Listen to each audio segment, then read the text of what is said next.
Vamos a empezar ahora otra sesión del grupo de preparación a la maternidad o paternidad, o mejor dicho, para la educación maternal. La sesión de la que vamos a hablar hoy va a tratar sobre los cuidados que realizaremos a nuestro recién nacido. Bueno, ahora vamos a hablar de los primeros cuidados que se van a realizar en paritorio a nuestro recién nacido. En un primer momento, cuando el bebé nazca, lo que harán es colocárnoslo encima de nuestro pecho para tenerlo piel con piel. Esto es un contacto precoz con la madre y va a ser súper beneficioso porque lo que se va a conseguir con ellos es favorecer la creación de vínculos. Además, si la madre quiere dar pecho, también favorecerá la lactancia materna. El tiempo en el que este bebé estará piel con nosotros será aproximadamente de entre unos 50-60 minutos y hasta 120 minutos ininterrumpidos. En caso de que, por ejemplo, la mamá no haya tenido un parto natural, sino que se le hayan tenido que llevar a quirófano y a lo mejor no esté en condiciones de poder hacer un piel con piel, este se hará con el papá, se lo pondrán ahí encima del pecho y el piel con piel lo hará con él. Es muy importante en todos los recién nacidos intentar mantener la temperatura. Para esto se conseguirá teniendo un paritorio a una temperatura de unos 20 grados centígrados. También cuando nazca lo que se hará la matrona o el profesional que esté con vosotros será secarlo, es decir, le pondrá unas toallitas o unas mantitas por encima y lo estimulará un poquito y lo secará para evitar que coja frío y el bebé pues pierda temperatura. Otra cosita que se hará será ponerle un gorrito en la cabecita para que, como es la parte más grande de su cuerpo, que no pierda temperatura por ahí. Y también la piel con piel lo que va a favorecer es que nosotros nuestro calor se lo estemos pasando a nuestro bebé y de esta forma que no se enfríe. Otra cosa que le harán en el paritorio será identificarlo. Le harán una pulserita que tendrá sus datos y los de la mamá y se lo pondrán en el tobillito del bebé. Y la mamá tendrá otra pulserita con los mismos datos, es decir, con el mismo código de barras que la pulsera que lleva el bebé y se la pondrán a ella en la mano. También lo que hará la matrona es identificar a vuestro bebé mediante la huella de la planta del pie. Esto pondrá su huella en dos hojas, una amarillita que es la del registro civil y otra que es una hoja de huellas que sirve para nivel interno. También puede ser que os pongan la huella si vosotros lo pedís en la cartilla del bebé para que así la tengáis de recuerdo.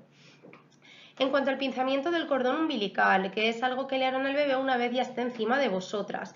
Normalmente, a no ser que haya alguna urgencia y haya que correr, se deja que el cordón siga pasándole sangre a vuestro bebé ya incluso después de haber nacido, para que toda esa sangre que esté en la placenta le pueda llegar a vuestro bebé por vía del cordón. Entonces, no se le cortará hasta pasados 2-3 minutos o cuando este cordón deje de latir. ¿Cómo se les va a cortar? Pues se les pondrá más o menos a unos 2 centímetros del ombligo y se le pondrá la pincita. Normalmente, si no hay prisa, no hay que correr ni nada, lo más probable es que os ofrezcan a vosotras o a vuestra pareja si queréis cortar vosotras el cordón. De este cordón umbilical también se sacará una muestra de sangre para ver el grupo sanguíneo del bebé y también para ver si ha sufrido algo durante el parto. Luego, como ya os he comentado, con el piel con piel es muy importante a las mamás que queráis dar pecho porque si tenéis la cabecita del bebé cerca de vuestro pezón tenéis más posibilidades de que haga un agarre espontáneo. Es decir, que el bebé vea el pezón y que vaya reptando hacia él y se pueda enganchar. ¿Cuándo nos pondremos a nuestro bebé al pecho? Pues lo antes posible. Lo mejor es intentarlo hacer antes de los 30 primeros minutos de vida, porque es cuando los bebés acaban de nacer y del contraste de ellos estar calentitos en un sitio sin prácticamente ruido ni nada, salir al medio exterior, todo iluminado, están mojados, sienten ruidos y todo, entonces están muy activos. Entonces, en esos primeros minutos que está tan activo, van a tener más facilidad de engancharse al pezón que un poquito más adelante. ¿Por qué? Porque luego entre la media horita y la hora de haber nacido ya se han acostumbrado, se relajan y se duermen, y ahí es bastante más complicado hacer que se enganchen al pecho. Entonces, ¿cuándo nos ponemos al bebé al pecho? Pues lo dicho, lo antes posible, nada más nazca ya se puede poner. Ahora vamos a hablar de los primeros cuidados que se le van a hacer a vuestro bebé en la sala de maternidad.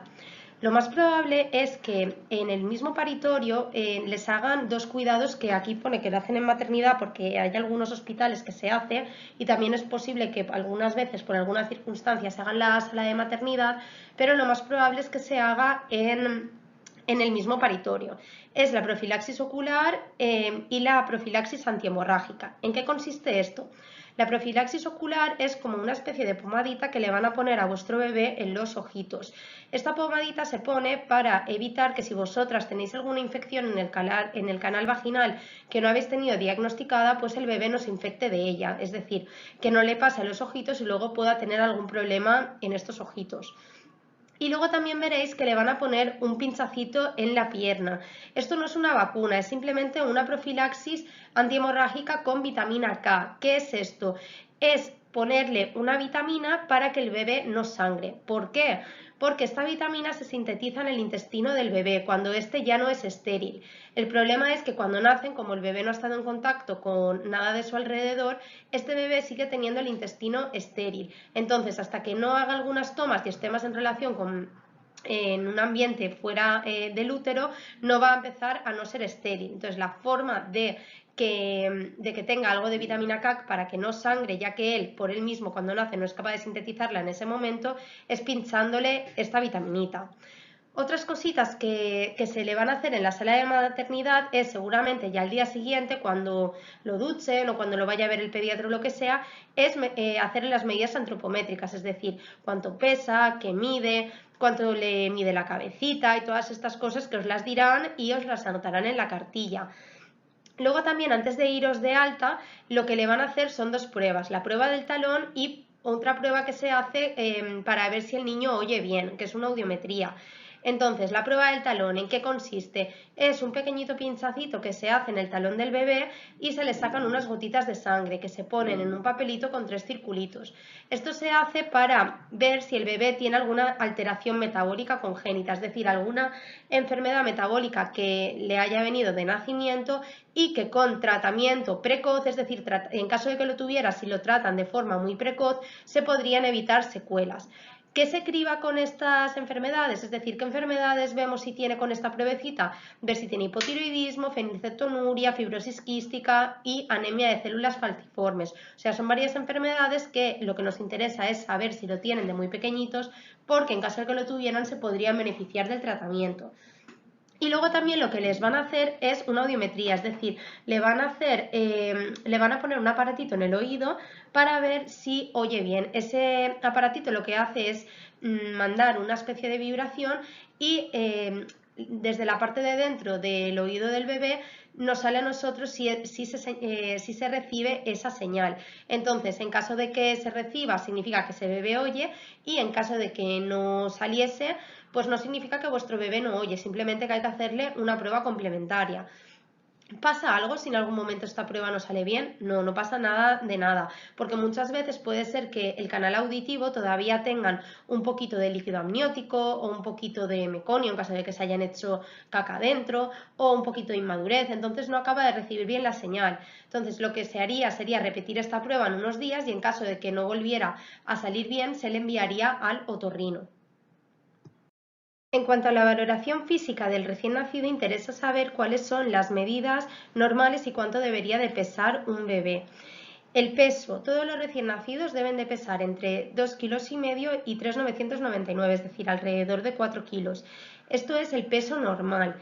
¿Pasa algo si pesa un poquito más o un poquito menos? No, simplemente que tengamos en cuenta que estos son los límites normales. Pero si coge un bebé y sale antes de hora, por ejemplo, a la semana 35, pues a lo mejor no llega a pesar los 2,500 y pesa 2,300. Eso no pasa absolutamente nada, simplemente pues que lo tendrá que valorar pediatría en el momento que nazca.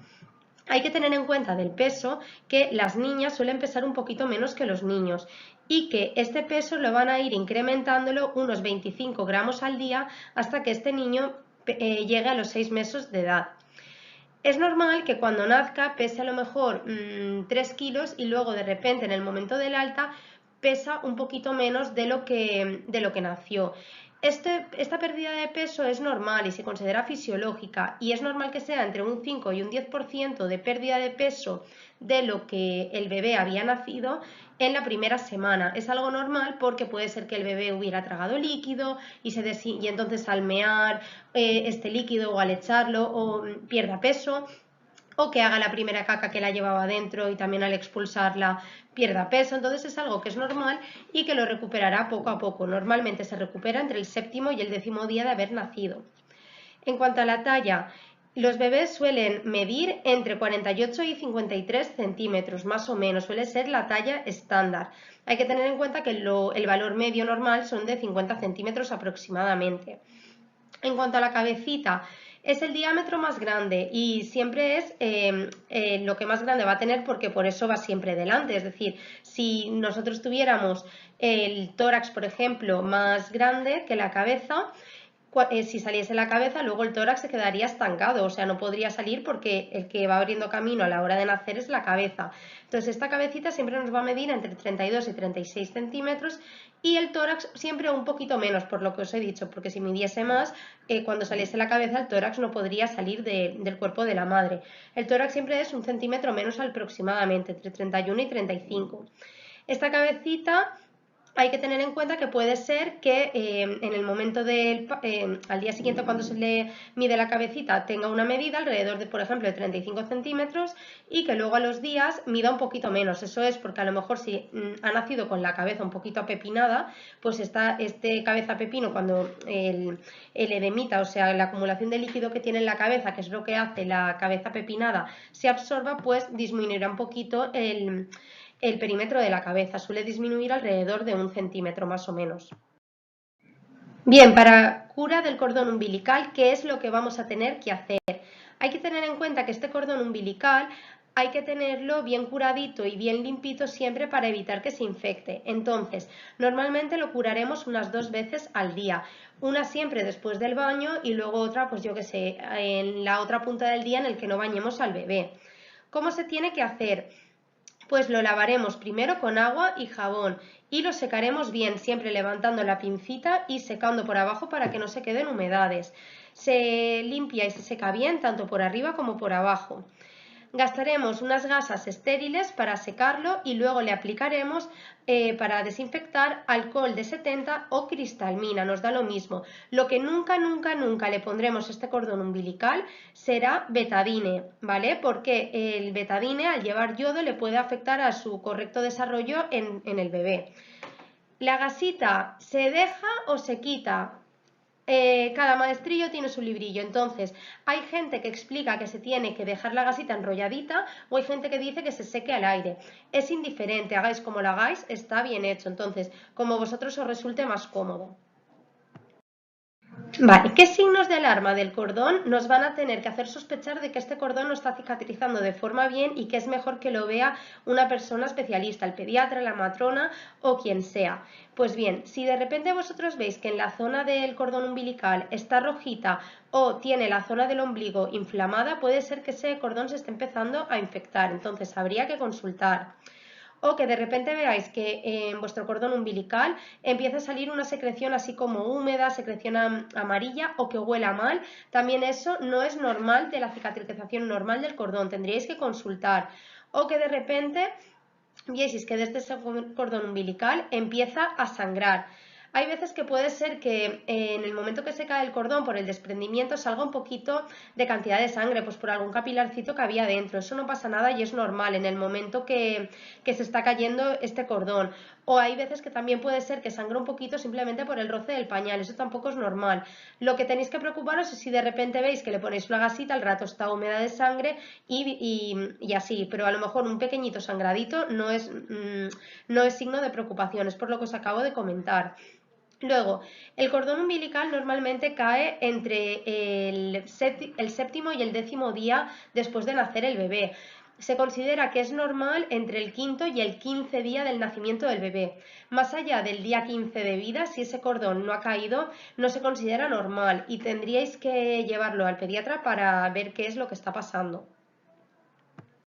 En cuanto a los cuidados que tenéis que tener en casa, a ver, son cosas bastante normales y que de normal la mayoría de la gente hará, pero bueno, siempre está bien tenerlos en cuenta. Es importante que haya una buena ventilación, es decir, que el aire vaya circulando por las habitaciones y que no siempre sea el mismo.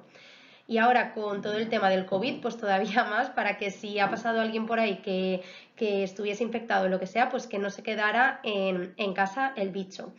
Luego, la temperatura de la casa, ni muy fría ni muy caliente, una temperatura neutra. Tenéis que tener la casa siempre a una temperatura entre 20 y 24 grados. Tampoco por miedo a que el bebé se constipe tener la calefacción a tope, porque si no, ellos también tienen calor, igual que nosotros. Importantísimo, no fumar dentro de la casa y mucho menos en la habitación donde va a dormir el bebé, aunque luego se ventile. No me vale eso de no, yo fumo en el comedor o en la cocina y luego ventilo. Da lo mismo, el humo se sigue quedando en el entorno aunque se ventile. Entonces, si una persona es fumadora, debería de bien o salir a la calle o salir al balcón, pero nunca fumar dentro de una estancia con la ventana cerrada o si no está muy cerca de la ventana. Y luego, al bebé, ¿cómo lo vamos a colocar? Lo pondremos siempre en una cuna que tenga un colchón firme y importante que no tenga almohada ni cosas que estén sueltas, por ejemplo, una toalla cerca de su cara o un peluche o lo que sea, porque hay que evitar que el bebé se pueda asfixiar. Ellos son muy pequeñitos y no controlan y a lo mejor se mueven, caen justo encima del peluche y no son capaces de despegarse y se podrían ahogar. Entonces, siempre quitar cosas que estén por ahí estorbando cerca de la cuna.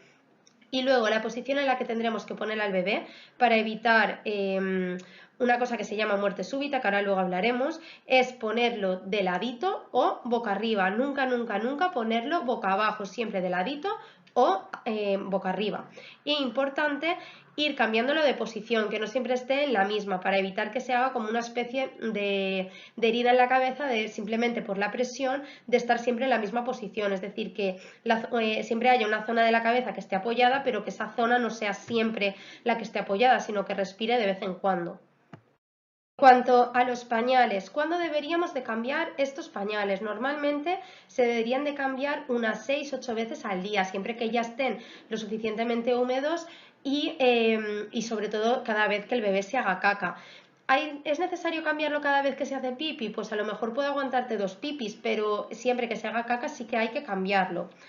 En cada cambio de pañal se tiene que hacer una limpieza de los genitales del bebé. ¿Cómo haremos esta limpieza? Siempre en dirección desde el genital del bebé hacia el culete, nunca al revés, aunque sea por inercia lo que hacemos nosotros al limpiarnos nuestras partes, siempre se tiene que hacer en dirección de genital al culete y nunca al revés, porque en las cacas salen bacterias y si lo hacemos del revés, esas bacterias las pasamos a los genitales y se pueden infectar. Una vez le hayamos hecho el lavadito, lo que sea del cuidado de sus genitales después de poner el pañal, hay que dejar la piel secarse bien y dejarla un ratito al aire, es decir, que antes de poner el nuevo pañal dejar que se seque todo un poquito para evitar humedad. En cuanto a la higiene de otras partes de su cuerpo, por ejemplo, los ojitos deberíamos limpiarlos siempre desde el lagrimal hacia afuera con una gasita con suero fisiológico o con un poquito de suero o con lo que sea.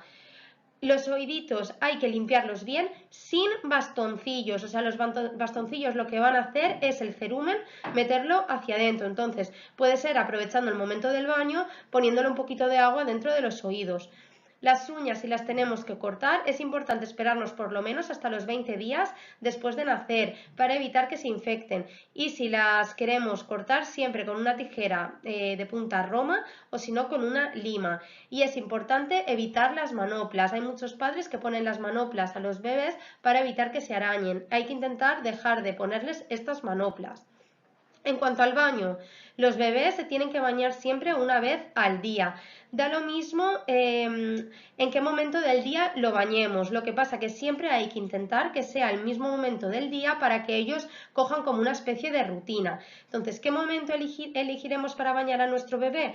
Pues teniendo en cuenta que el baño es un momento relajante y que a ellos les da tranquilidad, pues intentaremos bañarlos en un momento que queremos que este bebé se relaje y que se duerma. Entonces, quizá el mejor momento sería ya de cara a la noche para que el bebé se pueda dormir, se pueda relajar y se pueda dormir. Hay que preparar lo necesario de antemano, es decir, coger ya la ropita, la toallita o lo que sea y tenerlo siempre preparadito, porque en el momento que bañes al bebé no te lo vas a dejar solo en la bañerita para ir a coger el body o ir a coger lo que sea, siempre tenerlo todo a mano y nunca dejarlo solo. La habitación donde vayamos a bañar al bebé tiene que estar caldeadita porque ellos al estar mojados, pues si luego notan un poquito de fresquito se pueden resfriar un poco. En cuanto a la temperatura del agua, ni muy fría ni muy caliente, una temperatura templada, porque aunque nosotros la notemos un poco bastante caliente, si está muy caliente, se pueden abrasar y producirles una quemadura. En cuanto al jabón, es importante que el jabón que gastemos sea apto para bebés y que sea un jabón neutro. Hay que lavarlo con las manos e intentar evitar las esponjas. En cuanto al bebé, si bañarlo con jabón todos los días o no, esto un poco depende. Se dice también un poco de que quizá un día bañarlo solo con agua y al día siguiente solo con el jabón para evitar hacer mucha alteración en el pH de su piel. Pero eso es un poco como el padre quiera. Y luego, importante, tras el baño hay que hidratar bien la piel de este bebé. Y si hay una buena predisposición, aprovechar ya que está relajadito para hacer un masaje neonatal. Que tenéis que ponerle a vuestro bebé, a ver, podéis ponerle la ropita que queráis, pero siempre se recomienda que sea ligera y de fibras naturales, si es de algodón mejor, más que nada por tampoco irritar mucho la piel. Esta ropita intentaremos ponerla en una lavadora aparte, siempre que se pueda, para ponerla con un jabón neutro, sin perfumes y sin productos que puedan dañar el pH de su piel. Importante siempre poner la ropita en lavadoras que no lleven nada de lejía. El bebé, ¿qué ropa le tenemos que poner? Pues ellos más o menos tienen la misma calor o el mismo frío que nosotros. Entonces, hay que intentar ponerle la ropita acorde a cómo nos estemos vistiendo nosotros. O a lo mejor en invierno, si nosotros tenemos un poquito de frío, pues a ellos ponerles una manguita más. O en primavera, si nosotros vamos en manga corta pero todavía hace un poquito de fresquito, pues a ellos ponerles una capita fina. Lo que hay que tener siempre, tener especial hincapié, es tener abrigaditos las manos y los pies.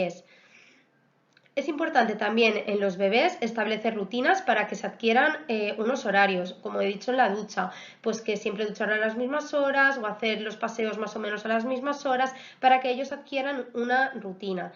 A la hora de pasear, intentar pasearlo a diario por lugares tranquilos, aireados y que tengan sol, el sol para así evitar que se pongan amarillitos y evitar también siempre la exposición directa al sol, sobre todo en los meses que son muy calurosos. Siempre intentar ponerlo con un paraván o con la fundita del carrito o alguna cosita de estas. Vamos a hablar ahora de las características normales de un recién nacido durante el primer mes de vida, es decir, qué es normal y qué no, para que tampoco nos agobiemos si no hay razón para ello. Las normales que les puede pasar a vuestros recién nacidos cuando nazcan. Puede ser que de repente hayan nacido con mucha cantidad de pelito, es un pelito que es bastante oscuro y es muy finito y suele recubrir los hombros y la espalda del bebé y hay algunas veces que también la carita. Este pelito es el lanugo y es esta pelusa fina y suave.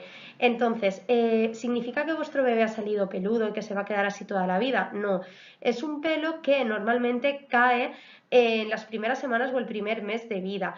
Normalmente suele aparecer más en bebés que hayan nacido más cerca de la semana 37, porque ese pelito normalmente, conforme va avanzando el embarazo y más nos acerquemos a la semana 40 o 41, se desprende de la piel del bebé y se queda dentro del líquido amniótico.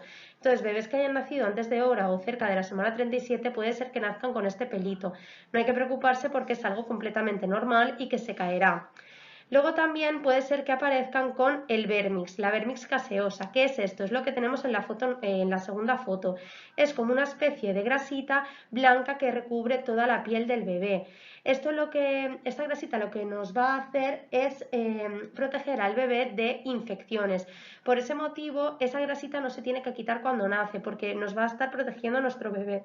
Y es uno de los motivos principales por los cuales no se ducha el bebé nada más nacen, para evitar quitarles esto, porque aparte de que les da un poquito de calor, también protege de infecciones. Y luego puede ser que también nazcan con lo que veis en la imagen número 3, que es la costra láctea. Es simplemente que tienen un exceso de grasa en el cuero cabelludo. No pasa nada, eso desaparece en el momento de la higiene o lo que sea y se va. Es algo que es completamente normal y no nos tiene que preocupar. Luego puede ser que vuestro bebé tenga muchos estornudos, sobre todo en el momento del nacimiento. ¿Por qué pasa esto? Pues es simplemente por el cambio de estar dentro de un medio líquido a pasar a estar al aire ambiente. Entonces, este estímulo ambiental de pasar de estar húmedo a estar rodeado de aire, lo que hace es provocarles un estímulo que lo que hace es estornudar. Es algo que es completamente normal, no significa que el bebé se haya resfriado ni nada por el estilo. Puede ser que también tengo hipo. Los bebés que normalmente tienen hipo ya solían tenerlo dentro de la barriga vuestra, es decir, dentro del útero ya tenían hipo y es cuando hay veces que la barriga de repente os pega como un trompacito, o sea, os da como una especie de golpecito y decís, mira, tiene hipo. Normalmente hay un montón de embarazadas que les pasa. Es algo completamente también normal fuera del útero materno. Y puede ser también, que esto normalmente es motivo de consulta, que el bebé se le pongan los ojos hacia adentro o hacia afuera, es decir, que tenga estrabismo. Este estrabismo es fisiológico y es porque la mirada todavía no se ha fijado. Puede ser fisiológico, es decir, es normal hasta los 6 meses de vida aproximadamente. Más allá de los 6 meses tendrían que estudiar si esto se le pasará o hay que hacerle algún tipo de intervención. Otra cosita que le puede pasar a vuestro bebé es que le salga el exantema. Es la imagen que tenéis a la izquierda, es decir, la primera imagen. ¿Qué es este exantema? Pues es una alteración de la piel, o sea, como una especie de cosas rojitas en la piel que es fisiológico. No hay que tener miedo a ellas, o sea, no le pasa nada a vuestro bebé. Estas lesiones normalmente les afectan a la cara, al cuello, a la espalda y en algunas otras veces también puede ser que afecten a las extremidades, pero es más raro. Es como unas especie de manchas rojas que están muy superficiales. Puede ser que también aparezcan en la palma de las manos o las plantas de los pies y puede ser que estas lesiones vayan evolucionando al cabo de los días. Que tenga estas manchitas no significa que el bebé esté enfermo ni tenga ningún problema, es decir, el bebé no nota absolutamente nada. ¿Y el por qué pasa esto? Pues la verdad es que no se sabe, es de etiología desconocida. Entonces, normalmente suele aparecer los primeros días de vida y normalmente entre el 7.º y el 10.º día de vida suele desaparecer. Entonces, es algo que es benigno, el bebé no siente nada y no se sabe demasiado bien por qué ha pasado. Entonces, si les pasa algo de esto, no os preocupéis, que no es que esté enfermo ni le pase nada porque es algo completamente normal. Otra cosa con la que pueden hacer el bebé es la mancha mongólica o también llamada la mancha de Ball. Es una mancha morada que aparece encima del glúteo del bebé, como veis en la segunda imagen. ¿Significa esto, aunque se llame mongólica, que el bebé tenga algún tipo de trastorno mental o algo de eso? No, o sea, el nombre es así pues porque le pusieron ese nombre, pero no significa nada relacionado con mongolismo ni nada relacionado. Es simplemente una mancha azulita que le sale de nacimiento allí en la zona del culete y no pasa absolutamente nada. Ellos son completamente normales y no tenéis que preocuparos por nada. Y luego puede ser que también el bebé nazca amarillito o que nazca de un color normal, pero luego al cabo de los días se ponga amarillito, como tenéis en la tercera imagen. Esto es la ictericia. Entonces, ¿por qué pasa esto? Es simplemente que el hígado, que es el que se encarga de eliminar los pigmentos estos amarillitos y los elimina vía pipi, que por eso el pipi es de color amarillito, o vía caca, no es capaz de transformar estas sustancias para que se eliminen por el pipi o por la caca, simplemente por inmadurez. Entonces, como no es capaz de transformarlo para que se eliminen, se queda en el cuerpo del bebé y por eso el bebé adquiere ese color amarillento. Entonces es algo completamente súper normal y que le pasa a un montón de recién nacidos, exactamente alrededor del 50% de estos bebés. ¿Soluciones que se les pone? Pues normalmente cuando empiezan a estar amarillitos ponerlos al sol, porque está demostrado que los rayos de sol, aunque no de forma directa, sino siempre a través de una ventana o algo, ayudan a eliminar estos pigmentos amarillitos. Y en caso de que con esto no fuera suficiente y que fueran poniéndose cada vez más amarillitos, pues quizá los tendrían que poner en una cunita con una lamparita, que eso lo que les ayuda es a eliminar esta sustancia. Es algo, ya os digo, completamente normal y que no os debe de preocupar en un primer momento.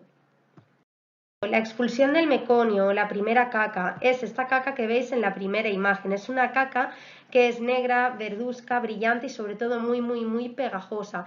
Es la primera caca que va a tener el bebé. En las madres que os hayan dicho que las aguas, el líquido amniótico está sucio, significa porque este meconio ya lo han hecho dentro de vosotras. Entonces, por ese motivo el agua sale sucia. En las personas que os haya pasado esto, esta caca ya no la vais a ver porque ya la habrá expulsado antes de que el bebé haya nacido. Y como ya se ha hecho caca, por ese motivo es el que provocan el parto. El resto de personas en las que el bebé no se haya hecho caca dentro, pues le hará esta caca. Es una caca que es completamente normal y tiene una característica también que, aparte de ser esto que os he dicho, negra, verduzca, brillante, muy pegajosa, no suele oler mal. Aunque parezca que vaya a oler fatal, es una caca que no tiene prácticamente olor. El resto de las cacas ya van a ser más normales. Luego tendremos unas cacas que sean de transición, es decir, que serán más verde, marroncitas y un poquito también oscuras, y luego ya al paso de los días ya tendremos unas cacas que serán completamente normales. Puede ser también que nos pase que el bebé los primeros días tengan una orina oscura o que sea así de un color rojizo. Esto es completamente normal y no significa que tengan ningún sangrado interno ni les pase nada. Es algo que pasa porque el recién nacido tiene un exceso de uratos y los uratos son rojos. Entonces los tiene que eliminar los primeros días y por eso hacen este pipí que es tan denso, tan oscuro. O sea, no os preocupéis si os pasa esto porque es algo que les pasa a un montón de nenes. Suele desaparecer al cabo de unos días. Y también es muy frecuente que tengan regurgización, es decir, que devuelvan la toma o a lo mejor el final de la toma. Esto lo que pasa es porque su esófago, que es el tubo que conecta la boca con el estómago, tiene como al inicio y al final como una especie de valvulitas que se abren y se cierran. Estas valvulitas normalmente cuando se ha terminado la toma se deberían de cerrar para evitar que vuelva otra vez hacia la boca. Lo que pasa que en bebés, como son tan prematuros, puede ser que esta valvulita, en el momento que tiene que cerrar, pues no cierre del todo o no, aunque cierre bien, se vuelva a abrir. Es algo que es por inmadurez, entonces es cuando devuelven un poco la cantidad de leche que se acaban de tomar. Es un signo de inmadurez y es algo que es completamente normal, algo que no nos tiene que preocupar. Otra cosa importante que puede ser que le pase a las niñas, o sea, a los bebés niñas, es que cuando nazcan o al cabo de unos días manchen un poquito como si tuvieran la regla, o sea, unas gotitas de sangre. Algo que es completamente normal y es hormonal, es simplemente porque la mamá en el momento del parto le ha pasado hormonas suyas que hace que tengan como una especie de pseudo regla. Es algo que es hormonal que le ha pasado a la mamá y desaparece, y no significa que haya tenido la regla muy precoz ni nada de eso, simplemente que es algo hormonal y que desaparece y es normal. Y por el mismo motivo que la mamá le puede pasar hormonas a la bebé, puede ser que tengan como las tetitas un poquito hinchadas. También no se va a quedar con las tetitas así siempre, sino que poco a poco se deshincharán. Es algo normal y hormonal. De la evacuación tanto de pipi como caca, que es lo normal. Hay que tener en cuenta que un bebé no tiene que hacer caca todos los días, puede ser que haga caca a días alternos, no significa que esté estreñido. Entonces se considera que un bebé está estreñido cuando la consistencia de las cacas son muy duras, muy fragmentadas, y se ve que, que no es una caca que tiene continuidad. No se considera estreñimiento por el número de cacas que hace, porque ya os digo, puede ser que haya algún día que no haga caca y se considere completamente normal. Puede ser también que lo contrario, que el bebé nos haga caca siempre después de las tomas y que sea una caca así como si fuera diarrea. No significa que tenga ningún problema intestinal ni que le pase absolutamente nada. Es como una especie de diarrea fisiológica que hace, está normalmente asociada a lactancia materna y suele ser normal después de cada toma. Se dice que un bebé pues, con lactancia materna suele tener entre 6 y 7 cacas al día, normalmente una después de cada toma, y es algo que es completamente normal. Las cacas, ¿cómo nos van a ser en este recién nacido? Pues dependerá del tipo de lactancia que le estemos dando. En nenes que tengan una lactancia materna, esta caca será de un color dorado y será mucho más pastosa, y lo que acabo de decir, puede ser que haya una después de cada toma. En cambio, los que estén alimentados con lactancia artificial son un amarillo así más paliducho, o sea, mucho más pálidas y además mucho más consistentes, pero no consistentes como si estuvieran estreñidas, sino que no es tan tipo diarrea como en la lactancia materna. En cuanto a las micciones, ¿cómo saber si un bebé está haciendo pipi y caca normal? La caca es fácil de verla y el pipi pues es mirando simplemente el pañal. Hay que tener en cuenta que suele hacer de 6 a 7 pipis al día. Lo que hay que tener en cuenta es que hay que vigilar orinas que estén muy concentradas o los pañales que estén secos, porque si a lo mejor el bebé no hace pipi o el poco pipi que hace está muy concentrado, puede ser indicativo de que ese bebé no está lactando lo suficiente. Así como la caca es independientemente, da lo mismo, si un día no hace caca, el pipí no es así. Pipí sí que tiene que hacer todos los días, porque si no lo hiciese puede ser que no se esté alimentando bien. Sería motivo de consulta con un especialista.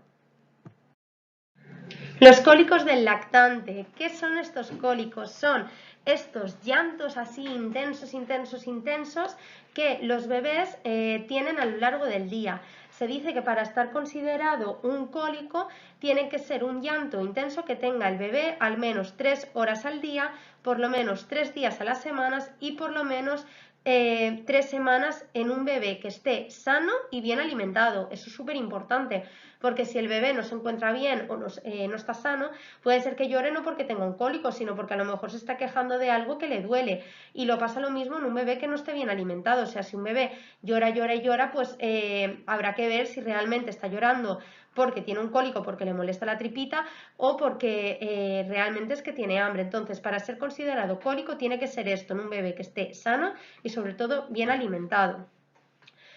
Los cólicos del lactante, normalmente cuando aparecen, suelen aparecer alrededor de los 15 días de vida y es especialmente frecuente a lo largo del mes y medio y suele desaparecer normalmente hacia los 4 meses de vida.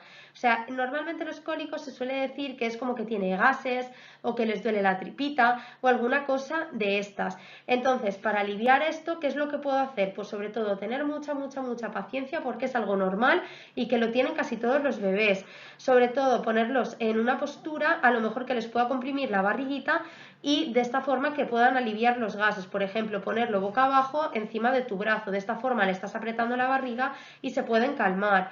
Y también es importante hacerles el masaje del recién nacido, es decir, hacerle ciertos masajitos en la barriga para poder aliviar la sintomatología y estos gases que tiene que se puedan expulsar. Se dice también que administrarles probióticos también pueden ayudar un poquito a poder eliminar estos gases. En cuanto al sueño y el reposo, hay que tener en cuenta que los bebés no tienen horarios, normalmente hasta los 6 meses de vida. ¿Qué significa esto? Que duermen cuando quieren y se despiertan cuando quieren. Lo que nos gustaría a todas es que el bebé durmiera por la noche y que no llorase ni estuviera despierto por la noche, que es el momento que nosotros despertamos. O sea, estamos dormidos, pero lamentablemente esto no es así, ellos no tienen horarios. Hay que tener en cuenta también que suelen dormir unas 16 o 17 horas al día y que hacen como mini siestas, es decir, duermen y se despiertan cada hora o cada 3 horitas. No suelen estar dormidos 8 horas del tirón, no suele ser lo habitual, aunque hay bebés pues que sí que lo hacen, pero no suele ser lo normal. Entonces hay que tener en cuenta y tener mucha paciencia, pues que a lo mejor las primeras semanas los bebés pues duermen cuando quieren y al no tener horarios pues quizá hay que inculcárselos, es decir, intentar que por el día no estén tanto tiempo dormidos y intentar que duerman más por la noche, pero es que esto depende de cada bebé. Hay algunos pues que sí que consiguen dormir por la noche y otros pues que lamentablemente pues no se puede. Es algo que es completamente normal y hay que tener en cuenta que es pasajero, que poco a poco el bebé se acostumbrará y poco a poco dormirá en un horario más normal. Es importante para el sueño y el reposo que la habitación esté bien ventilada y también que tenga luz natural. Siempre en la medida de lo posible, intentar habitaciones para poner la cunita que tengan una ventana y no algunas que solo tengan luz artificial. En cuanto al colecho, es decir, poner una cunita especial que va como unida a la cama de la madre, o sea que es como que no tiene barreras. ¿Qué beneficios tiene esto? Pues que el bebé puede reptar hacia la madre o hacia el padre y notar su apego, entonces se sienten mucho más tranquilos y lloran menos. También es mucho más cómodo en caso de una lactancia materna, porque en caso de que el bebé tenga hambre, reptará hacia la teta de su madre y comerá, o también si el bebé no es capaz de reptar o eso, poderlo coger directamente sin necesidad de levantarse de la cama. Y también es más difícil de que se caiga porque al no haber una separación entre su cama y la de la madre, o sea, y la de los padres, pues no hay ningún hueco entre medias que si el bebé se sube a la cuna se puede caer hacia abajo, o sea, es mucho más difícil que caiga. En cuanto a la cohabitación, es decir, que el bebé duerma en la misma habitación que los padres, se recomienda dentro de los primeros 6 meses de vida, más que nada por si llora o tiene alguna necesidad que lo podamos oír. Además, la cohabitación también se conoce mejor al recién nacido. Ellos están tranquilos porque oyen y huelen a sus padres y de esta forma duermen y descansan mejor. Y también las madres y los padres se sienten mucho más seguros porque saben que si les pasa algo se van a enterar enseguida. Vamos a hablar ahora de la muerte súbita del lactante y cómo la podemos prevenir. La muerte súbita del lactante es una muerte que pasa de forma inesperada y sin ninguna explicación en un bebé que está sano. O sea, es muy rara y tampoco se sabe demasiado bien por qué pasa, pero es algo que lamentablemente le puede pasar a algunos bebés. Entonces, ¿cómo podemos prevenir esta muerte súbita? Porque hay medidas que implementándolas podemos hacer que no le pase. Sobre todo hay que evitar que el bebé duerma boca abajo, porque dormir los bebés boca abajo lo que hacen es aumentar las posibilidades de que este bebé tenga una muerte súbita.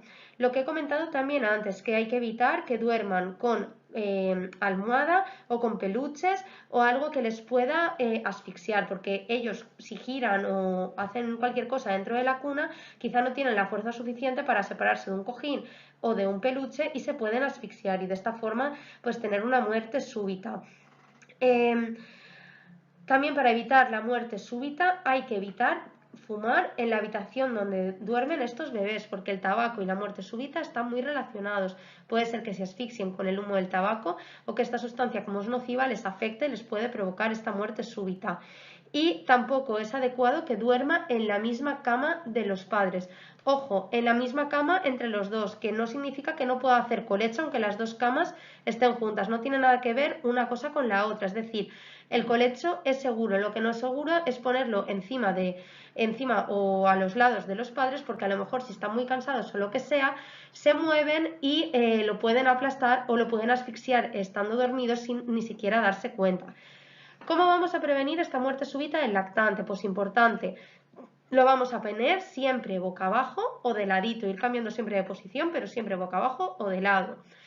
El colchón tiene que ser firme y duro, es decir, que no sea un colchón blandito que se pueda hundir con mucha facilidad, porque si se hunde y la cabeza va a hundirse también con el colchón, se puede asfixiar.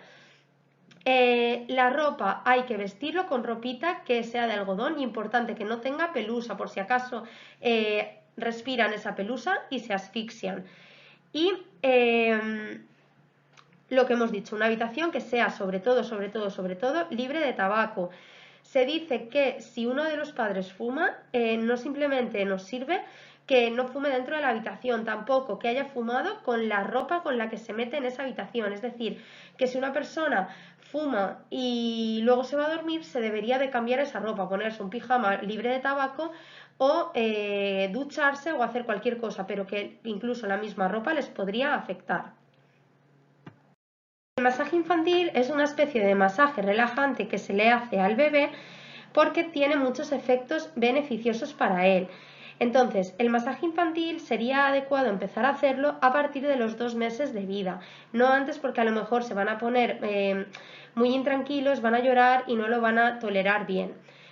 ¿Para qué sirve este masaje infantil? ¿Qué beneficios vamos a tener con él?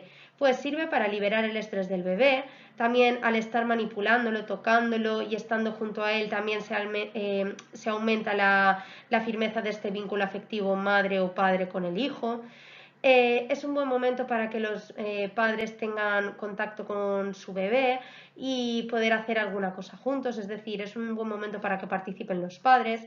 Está demostrado que este masaje infantil lo que va a hacer es aumentar la sociabilización posterior de nuestro bebé, es decir, van a ser mucho más sociables. Es también este masaje importante porque les va a hacer una estimulación temprana y esto es bastante adecuado para ellos. Puede utilizarse como una rutina para dormir, es decir, lo que hemos comentado antes, bañar al bebé para que se relaje, luego hacerle el masaje para que se relaje mucho más y luego ya meterlo a dormir, porque así se relajan tanto que puede ser que te duerman más horas seguidas. Sirve también para aumentar la circulación sanguínea y también la presión sobre las diferentes partes del cuerpo lo que hacen es liberar linfa, es decir, ayudan al drenaje linfático. También sirve para fortalecer su sistema respiratorio y también al estar manipulándolos, tocándolos con caricias y todo esto, ellos se van a sentir queridos, por tanto van a ayudar a aumentar su autoestima. El masaje infantil tiene un montón de beneficios y sería recomendarlo hacerlo siempre y cuando el bebé lo tolere, porque hay bebés que por mucho que los padres se empeñen en hacérselo, pues lloran, lloran y lloran y no pueden hacerlo de primeras. Se dice que bebés que empiezan a llorar y que no lo toleran bien, hay que ir haciéndolo por partes y cuando ya tolere una parte que no se queje cuando la estás tocando, aumentar a la parte siguiente. Se diría que el masaje se tiene que hacer tanto en los pies, luego subir a las piernas, luego pasar al abdomen para también eliminar coliquitos, luego pasar a la zona del tórax y luego ya pasar a los brazos, espalda y por último la carita del bebé. Contacto y cositas que tenemos que tener en cuenta en relación a nuestro bebé. Es súper importante mantener un contacto visual con nuestro niño porque de esta forma ellos se van a sentir mucho más seguros, se van a sentir que les estamos haciendo caso, que estamos pendientes de ellos, es decir, que estamos atentos y son una fuente de atención, es decir, que no estamos ignorándolos. También el contacto visual también puede ser un proceso de nueva información. El padre y la madre miran al bebé, hacen a lo mejor alguna cosa mirándolo a los ojos y el bebé posiblemente lo pueda llegar a imitar. Por tanto, es un proceso de nueva información y también sirve mucho para normalizar el entorno.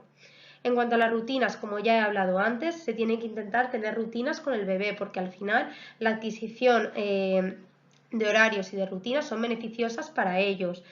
¿Qué nos beneficia? Pues les van a aportar seguridad, es decir, tener claro que todos los días más o menos cuando esté así de iluminado o cuando empiece a hacerse oscuro o cuando sea, pues o bien los vamos a duchar o bien les vamos a dar de comer o bien les vamos a dar un paseo o lo que sea, es decir, van a estar seguros de que todos los días van a tener eso, es decir, no van a tener que estar ansiosos esperando a que ese momento que a lo mejor ellos desean lleguen, porque saben relacionar un momento del día con lo que ellos están esperando, por tanto no les genera ansiedad.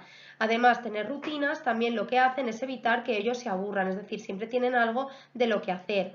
Hay que tener en cuenta que las rutinas llevan su tiempo y que habituar a un bebé de que a cierta hora se tiene que hacer una cosa, pues no siempre es fácil.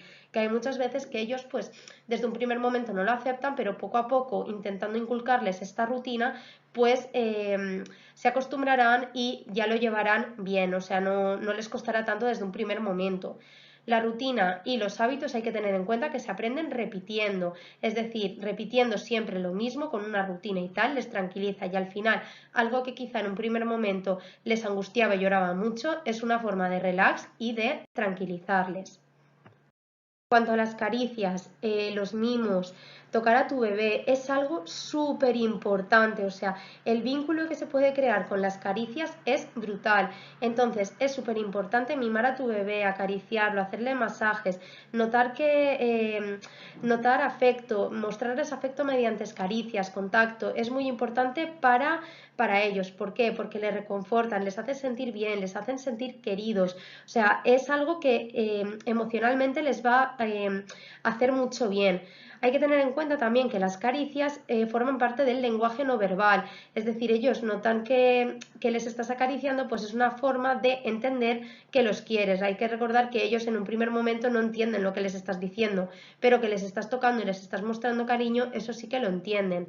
Por ese motivo se calman, se relajan y son súper importantes para ellos.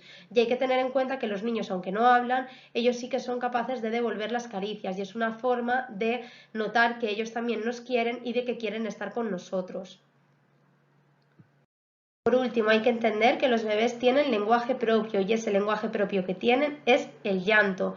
Los bebés lloran por todo, si tienen hambre, si tienen sueño, si tienen frío, si tienen calor, si se han hecho pipí, si se han hecho caca, si quieren que les hagáis caso en un momento. O sea, es su forma de comunicarse. Por tanto, si un bebé llora, no llora por gusto, simplemente llora porque está expresando algún tipo de necesidad.